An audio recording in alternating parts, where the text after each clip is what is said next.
제가 이렇게 말씀드릴 주제는 그 공직자 행동강령입니다. 그래서 이 시간에는 일단 공직자 행동강령이란 무엇인가, 그 다음에 두 번째가 저희 부서의 업무, 세 번째가 이제 올해의 성과, 이런 내용들을 말씀을 드리도록 하겠습니다.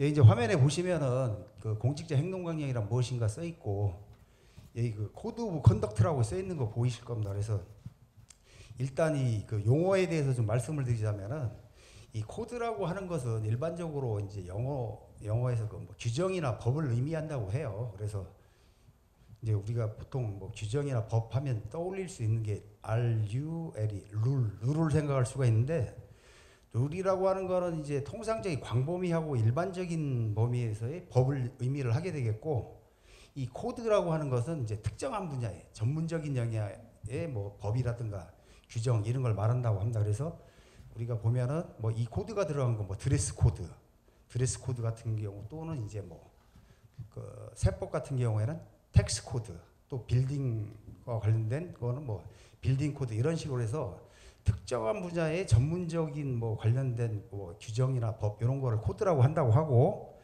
그 다음에 이제 그 컨덕트를 보시면은, 우리 컨덕트를 행동이라고 해놨습니다만은, 우리가 일반적으로 뭐 행동이라는 거 영어 단어 여러 가지 있을 수 있겠죠. 액트도 있을 수 있겠고, 근데 이 경우에 있어서는 비헤이비어를 생각을 할 수가 있을 거예요. 비헤이비어. 근데 비헤이비어라고 하는 거는 개인의 어떤 습관, 일상 행동과 관련된 그 행태를 얘기하는 거고, 이 컨덕트라고 하는 거는 이제 특정한 상황에서의 어떤 도덕적이거나 윤리적인 행위, 뭐 이런 거를 의미한다고 해요.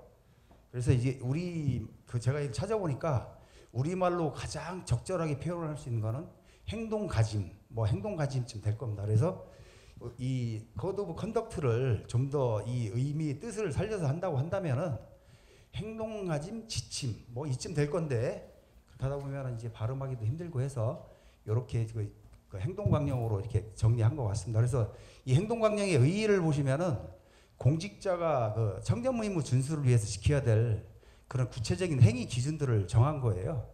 그래서 그 법적인 근거는 우리 권익위법 7조를 보시면은 공무원의 청렴 의무가 있고, 그 8조에 보면 청렴 의무를 지키기 위해서 공직자 행동강령을 둔다, 뭐 이런 내용들이 있어요. 그래서 법적 근거는 우리 권익위법 7조와 8조가 되겠고, 적용 대상은 이제 최초에는 공무원을 대상으로 해서 만들었던 것을 2005년도에 그 공직 유관단체까지 확장을 하면서 현재는 공공기관에 근로하는 뭐 어떤 임직원들 다 해당이 되게 되겠습니다. 그래서 규정된 사항들은 공정한 직무수행, 부당이득 수수금지, 건전한 공직 풍토 조성 이렇게 되어 있습니다만은, 가장 큰 거는 제가 봤을 때 이 행동강령에서는 금지하는 것은 청렴한 직무수행하고, 그다음에 그 부당한 이익을 추구하지 말라는 게 이 행동강령의 정신인 것 같아요. 그래서 일단 그걸 염두에 두시고, 그다음에 위반하면 어떻게 되냐? 이거는 이제 그 어떤 윤리강령이고 대통령령으로 돼 있어서 어떤 형벌 같은 건 가할 수가 없고, 대신에 징계를 부과하게 이렇게 돼 있습니다. 그럼 이제 행동강령 운영 체계 좀 말씀드릴게요. 아까 말씀드린 대로 이 법 8조가 근거가 되고 있고, 이 법 8조에서 어떻게 하고 있냐면은, 이 행정기관 같은 경우 대통령령으로 정하게 돼 있고, 헌법기관 같은 경우는 그 각각의 규칙으로 정하게 돼 있고, 공직유관단체 같은 경우에는 회사의 사규로 정하도록 하고 있습니다. 그래서 공무원 행동강령 같은 경우에 이 공직자 행동강령이 생기면서 가장 먼저 생겼죠. 그래서 이 규율 범위가 보시면 중앙부처, 지방자치단체, 교육청 소속 공무원에서 이 행정부 내에 모든 공무원들은 공무원 행동강령이 적용된다고 보시면 되겠고, 그 다음에 지방의회 행동강령 같은 경우는 전국에 있는 243개 지방의회 의원들을 대상으로 그 규율이 되겠습니다. 그 밖에 이제 헌법기관 같은 경우에는 국회, 법원, 헌법재판소, 선관위, 여기에는 없습니다만은 감사원까지 해서 그 기관들의 규칙으로 전부 다 이렇게 그 정하고 있어요. 그 다음에 저쪽 오른쪽에 보시면 공직유관단체 같은 경우에는 이제 그 2005년도에 이제 적용 대상이 됐습니다만은, 이쪽도 이제 그 사규로서 정하도록 하고 있고, 그래서 이런 어떤 그 저희 행동강령과에서는 이런 그 기관들이 운영하는 어떤 그 행동강령에 관해서 이런 내용들을 좀 지침도 정해서 주고, 또 지원도 하고 이런 역할을 하고 있다는 걸 먼저 말씀을 드립니다. 그래서 이제 공무원 행동강령의 구성을 좀 잠깐 이제 말씀을 드릴게요. 뭐 총 6개 장 25개 조문으로 되어 있는데, 이 중에서 그 구체적인 행위 기준이라고 하는 거, 그러니까 실제로 이제 공직자가 직무를 수행할 때 준수해야 될 구체적인 행위 기준은 15개 정도를 제시를 하고 있어요. 그래서 크게 3개의 장으로 돼 있고, 하나씩 말씀드리면은 이제 불공정한 지시에 대한 처리, 또 특혜 배제, 예산의 목적의 사용 금지, 정치인의 부당한 요구에 대한 처리, 또 인사 청탁 등에 금지돼 있는데, 이 중에서 그 예산의 목적의 사용 금지가 이 현재 지금 저희가 조사를 하면은 좀 꽤 많이 위반을 하고 있는 걸로 나타나고 있고, 그다음에 부당이득 수수 금지 관련해서는 8개 그 조문이 있습니다. 그래서 이권 개입 금지, 직위의 사적 이용 금지, 알선 청탁의 금지, 직무 관련 정보 이용 거래 제한, 그다음에 사적 노무 요구 금지라든가 그 아래 직무 권한 행사한 부당 행위 금지, 이런 거는 소위 그 갑질 규정이라고 해서 그 최근에 도입된 규정이 되겠고, 저쪽 끝에 이제 금품 등의 수수 금지라든가 감독 기관의 부당한 요구 금지, 이런 규정이 있고, 마지막으로 건전한 공직 풍토와 관련해서는 외부 강의 사례 금지안, 경수사 통지 제한, 뭐 이런 규정들이 있습니다. 그래서 이제 이거와 관련된 이 실제로 공무원 행동강령을 운영하기 위해서는 또 이제 하위 법령들이 있는데요. 말씀드리면 먼저 이제 아까 말씀드린 대로 대통령령으로는 공무원 행동강령, 지방의회 의원 행동강령이 있고, 이게 이제 저희가 그 시행령에 따라서 만들어서 각급 행동강령 운영 기관에다가 배포를 해줘요. 그래서 각각의 그 공공기관에서 운영하는 행동강령에는 어떠한 내용들이 들어가야 된다, 이런 그 지침이 되겠고, 그 다음에 그 행동강령 위반 신고사무 운영 지침이라고 해서, 이거는 이제 그 국민 누구나 행동강령을 위반한 사실을 알게 되면 신고를 할 수가 있는데, 이 만약에 권익위에다 신고를 했을 때 그 사건 처리에 관한 그 기준, 절차, 이것 등을 정하고 있는데 운영 지침입니다. 그리고 이제 행동강령 운영 및 이행 실태조사 점검 업무 지침, 이건 뭐냐면은 저희가 그 신고 사건을 조사도 하고 있고, 그 외에 또 행동강령을 운영하고 있는 기관들의 그 이행 실태 점검을 하고 있는데, 그거와 관련된 그 지침이 되겠다, 이렇게 말씀을 드릴 수 있겠습니다. 그래서 대통령령 2개, 또 예규 3개, 이렇게 현재 그 하위 법령을 운영을 하고 있습니다. 그래서 여기 이제 앞서 그 우리 그 부패 행위라든가 또 뭐 다른 뭐 이해 충돌이라든지 여러 그 우리 위원회 소관 반부패 법령들이 있는데, 잠깐 그 우리 행동강령과 권익위 소관 타 그 반부패 법령과의 관계를 잠깐 좀 말씀을 드리도록 하겠습니다. 일단 그 권익위법과 관련해서는 말씀드린 대로 행동강령의 근거는 법 8조 공직자 행동강령에 규정하고 있습니다. 근데 이때 이제 그 권익위법에서는 그 부패행위의 어떤 처리라든가 신고자 보호에 관해서 정하고 있는데, 이 부패행위 같은 경우에는 현재 위원회의 역할이 신고 내용을 확인한 다음에 조사기관에 이첩하거나 송부하는 데 비해서, 그 행동강령 같은 경우는 그 처리라는 용어를 쓰는데, 뭐 조사라고 명시적으로 나와 있지는 않습니다만은 처리라는 용어를 쓰고 있습니다. 그래서 신고를 직접 조사해서 그 결과를 확인해서 통보하는 일련의 절차, 이거를 처리라고 하고 있습니다. 그래서 그 구분되는 것은 단순하게 그 신고자가 주장하는 사실을 확인하는 데 그치지 않고, 피신고자에 대한 조사까지 거치고, 또 뭐 그 공공기관에 대한 의견 청취라든가 이런 절차를 거쳐서 실질적으로 행동강령을 위반했냐 안 했냐, 이 판단을 해서 기관에 보내고, 그 기관에서 그에 따라서 적절한 조치를 하도록 하는 뭐 이런 절차가 행동강령에 준비가 되어 있습니다. 그 다음에 그 위반 시 제재는 이게 이제 대통령령이라고 하다 보니까 뭐 징계에 관한 사항들을 정하고 있고, 어떤 그 입법적 근거가 요구된 형사처벌이라든가 과태료, 이런 부분은 없습니다. 다만 이제 행동강령 규정 위반 통보 시에는 저희가 해당 공직자에 대한 징계, 또 뭐 환수라든지 또 원상 회복이라든지 이런 것들을 조치들을 요구하고 있고, 그 밖에 신고자 보호와 관련해서는 권익위법에 따라서 처리를 하고 있습니다. 그 다음에 이제 청탁금지법과의 관계 말씀드릴게요. 일단 청탁금지법이라든가 행동강령 모두 부정청탁금지, 금품수수 금지 규정을 마련되어 있거든요. 근데 이 청탁금지법과 다른 점은, 행동강령에서는 그 언론인이라든가 사립학교 교직원은 행동강령 적용 대상은 아니고요. 저희가 일반적으로 얘기하는 공무원 또는 이제 그 교육공무원, 이런 분들이 행동강령 적용 대상이 되겠죠. 그 다음에 그 부정청탁금지, 그러니까 청탁금지법 제5조에서 정하고 있는 부정청탁금지 직무 범위가 행동강령이 조금 더 좀 넓게, 좀 광범위하게 좀 정해져 있다는 걸 말씀드리겠고, 그 다음에 그 행동강령 청탁금지법에서는 뭐 법령을 위반하여 그 부정한 청탁을 하는 행위를 금지하고 있는데 비해서, 행동강령에서는 부정한 청탁 외에도 뭐 그 공직자에 대한 알선 소개 이런 행위도 좀 금지하고 있습니다. 또 이제 그 요게 좀 특징적인 건데 그 우리 청탁금지법에서는 공직자에 대한 그 청탁, 부정한 청탁을 금지하고 있는데 비해서 행동강령에서는 공직자가 아닌 민간인에 대해서도 알선 청탁하는 것을 금지하고 있고요. 이때 이제 그 행동강령에서 알선 청탁 금지는 청탁금지법과 다르게 그 반드시 뭐 법령을 위반해야 된다든가 이런 거를 요건으로 요구하지 않고 있습니다. 다만 이런 어떤 알선 청탁이 있었다 이런다고 하면 행동강령 위반이 바로 성립될 수 있겠습니다. 마지막으로 이제 이해충돌방지법과 관계를 좀 말씀을 드릴게요. 그 이해충돌 방지 규정은 아시다시피 이제 그 2018년도에 그 이해충돌 방지법 제정의 전 단계로서 2018년 1월에 도입이 되었어요. 그래서 이런 뭐 사적 이해관계 신고라든지 이런 규정들 8개 규정들이 행동강령에 들어 있었거든요. 이게 이제 이해충돌 방지법이 제정이 되면서 이런 내용들이 삭제가 되었고 이런 내용들이 현재 이해충돌 방지법으로 옮겨가서 이제 뭐 그에 따라서 절차를 정하고 뭐 이렇게 됐습니다.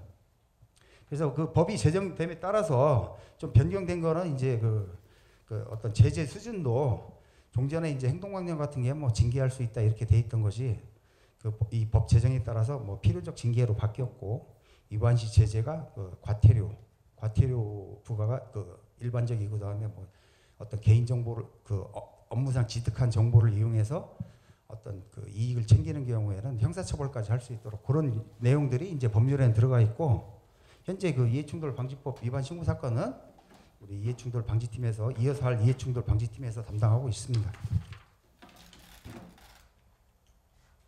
저희 그다음에 행동강력과 소개를 드리겠습니다. 저희 행동강력과의 업무는 크게 이제 3가지로 말씀을 드릴 수가 있어요. 그래서 관련 법령 운영하는 거, 그다음에 신고 사건 처리, 그다음에 그 각급 기관에 대한 행동강령 운영 지원 뭐 이렇게 돼 있는데 말씀드린 대로 이제 법령 같은 경우에는 그 대통령령 또 예규 이런 거 5개를 지금 운영을 하고 있고요. 위반행위 신고 사건 처리 같은 경우에는 이 행동강령 위반행위를 목격한 뭐 국민 누구나 공직자도 마찬가지겠습니다. 그 해당 기관의 감독기관 또 국민권익위원회에 신고를 할 수가 있어요. 그래서 제 국민권익위에 신고되는 경우에는 제 행동강력과에서 처리를 하고 있고요. 그다음에 그 현재 그 행동강령을 운영하고 있는 지자체라든지 공직유관단체 뭐 이런 기관들에 대해서 제가 뒤에서도 이따 잠깐 설명을 드리겠습니다만은 이런 기관들에 대해 이행 실태 점검을 하고 있습니다. 그래서 저희가 이제 그 부서원들을 이렇게 이제 인력을 현재 지금 그 과장까지 해서 11명인데 제도 운영하고 있는 그러니까 법과 제도 운영을 2명이 하고 있고 그다음에 이제 신고 사건 저희 신고 사건이 뭐 보통 한 해에 300건 좀 뭐 어떤 때는 한 500건도 들어오기도 하는데 300건 내외 정도 그래서 이거를 5명 정도가 처리를 하고 있고 각각 기관을 다니면서 이행 점검하는 걸 한 3명 정도가 이렇게 현재 이런 업무를 좀 하고 있어요. 그래서 그 올해 그 사건 처리 현황을 잠깐 좀 소개를 드리자면은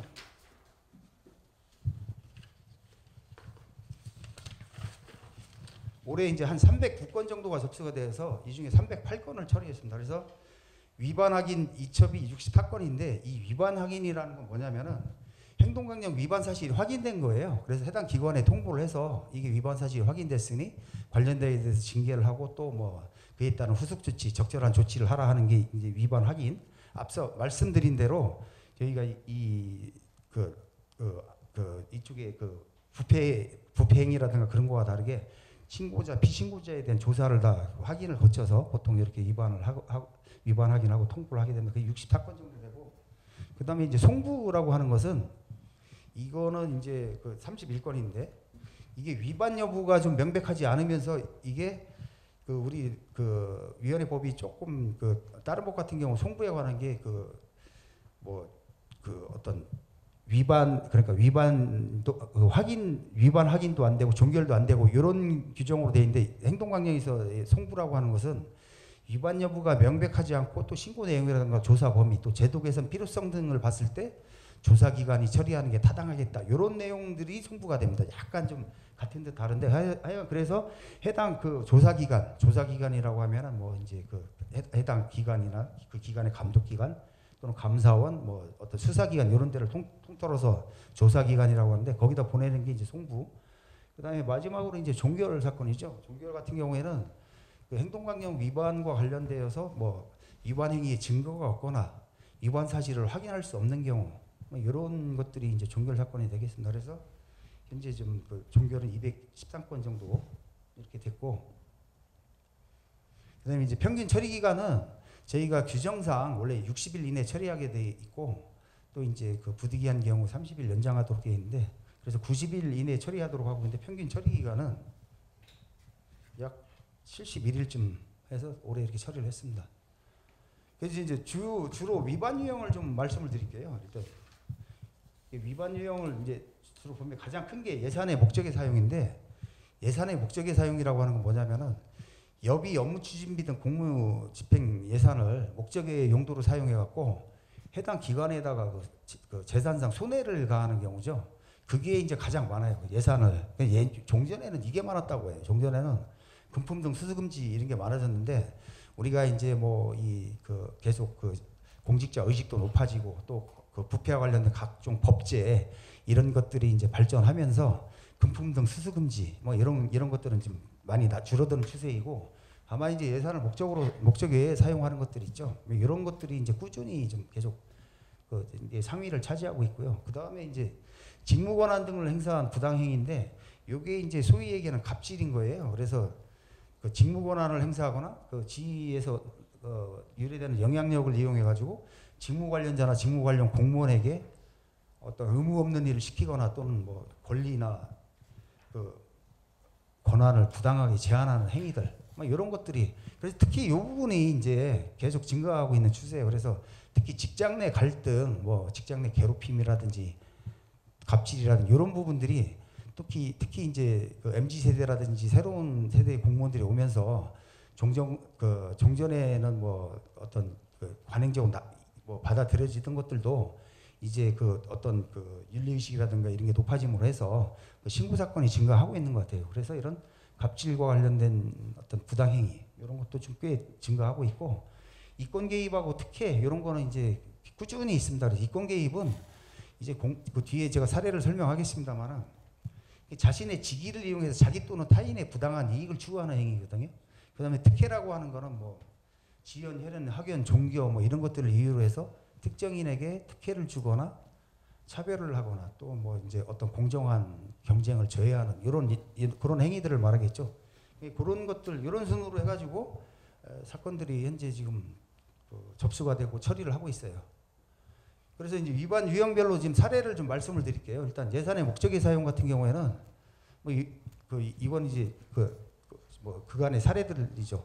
신고자에게 지급할 보상비를 부서 운영비 등에 사용한다든지 또 이제 이게 좀 많아요. 이게 초과 근무 내역 허위로 만들고 초과 근무 수당을 지급한다든지 또 이제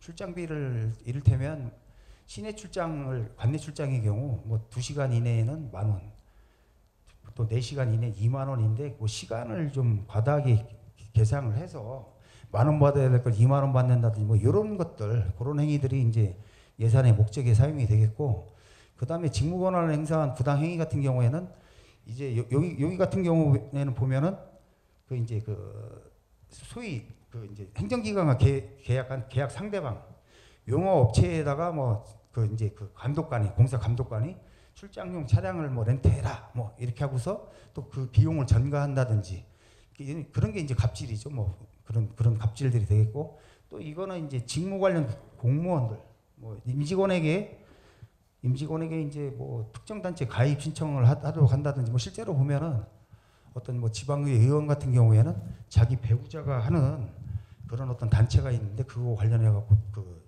직원들 다 불러갖고 뭐 강제는 아니야 하면서 한 장씩 나눠주고 한 장씩 자유롭게 쓰세요 하면서 뭐 다 썼어요 뭐 이런 경우도 있었는데 이런 것들 갑질로 해가지고 이제 갑질에 해당이 되겠죠. 그다음에 이권 개입 같은 경우도 좀 꽤 많은 것 같아요. 이 보면은 뭐 이렇게 그 관할구역 내 골프장에서 본인 직위를 거론하면서 친구의 부킹을 도와주고 뭐 이런 것들. 또 그 다음에 이게 만약에 이제 뭐 그 골프장이 공공 골프장이었다고 하면 청탁금지법 위반도 될 거예요 아마, 그죠? 보통 청탁금지법에서도 보면은 공공 골프장 같은 거 이렇게 뭐 부킹, 뭐 끼워넣기 한다든지 뭐 이런 것들, 그런 이권 개입이 되겠고, 그다음에 특정인을 교원으로 채용하기 위해서 뭐 평가 점수를 좀 조정하는 행위, 이런 거는 이권 개입이기도 하고 업무 방해도 어떻게 되나요? 공무집행 방해도 되나요? 뭐 이렇게 이런 것들이 좀 이권 개입에 해당이 되겠고, 그 다음에 이제 특혜 제공.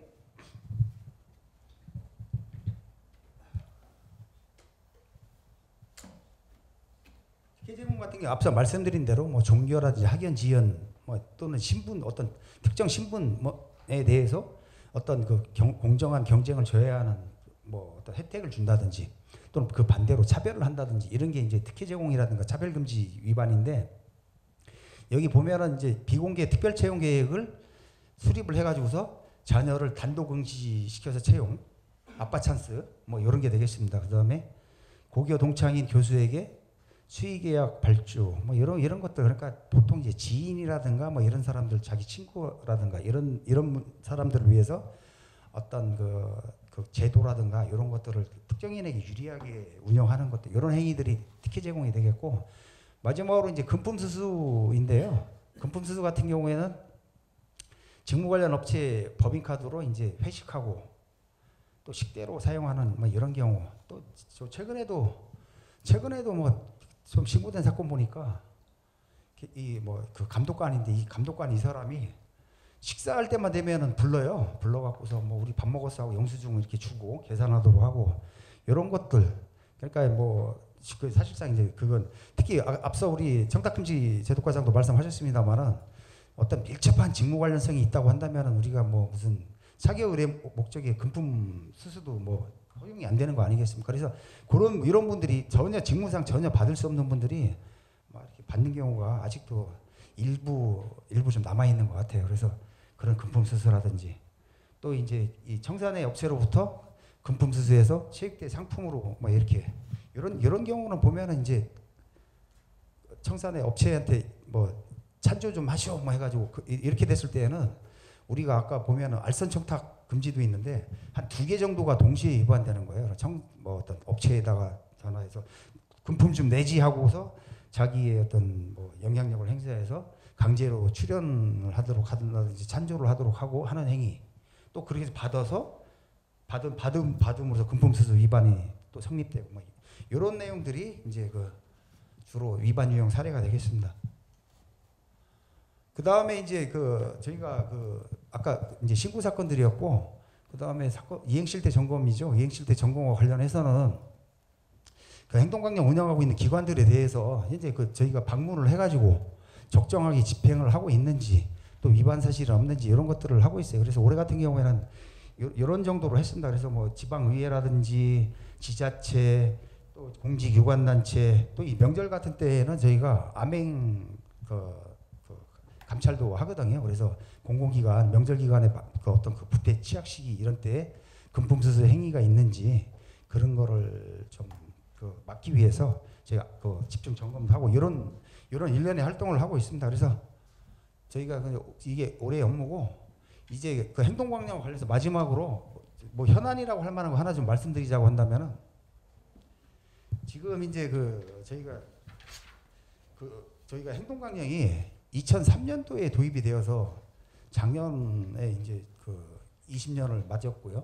그래서 지난 20년간 강산이 2번 변했습니다. 그러면서 뭐 MG 공무원들도 들어오고, 또 그에 따라서 그동안에 이제 이 행동강령에서 뭐 이해충돌 방지법이라든지 청탁금지법이라든지 이런 법들의 산파 역할을 해왔는데, 이제 변화한 행정 환경에 맞춰서 또 새로운 변화한 행정에 맞는 새로운 행위규범을 만들 좀 필요가 있다고 보거든요. 그래서 저희가 그런 고민을 많이 하고 있어요. 그래서 뭐 이를테면 금품 관련 금융 규율 범위에 뭐 가상자산, 암호화폐 뭐 이런 것들을 포함을 한다든지, 또 최근에 이제 문제가 되고 있는 간부 모시는 날, 이를테면 이게 뭐겠습니까? 뭐 이렇게 간부 직원을 위해서 밑에 부하 직원들이 순서를 정해서 사비를 거출을 해서 돌아가면서 식당도 발굴을 하고 또 차량을 제공해서 뭐 밥을 먹으러 하는 이런 것들이 최근에 좀 계속 문제가 되고 있는 것 같아요. 그래서 뭐 이런 것들을 좀 금지하는 행위 규범을 만들어야 되는 게 아니라 이런 것들이 지금 논의가 되고 있고,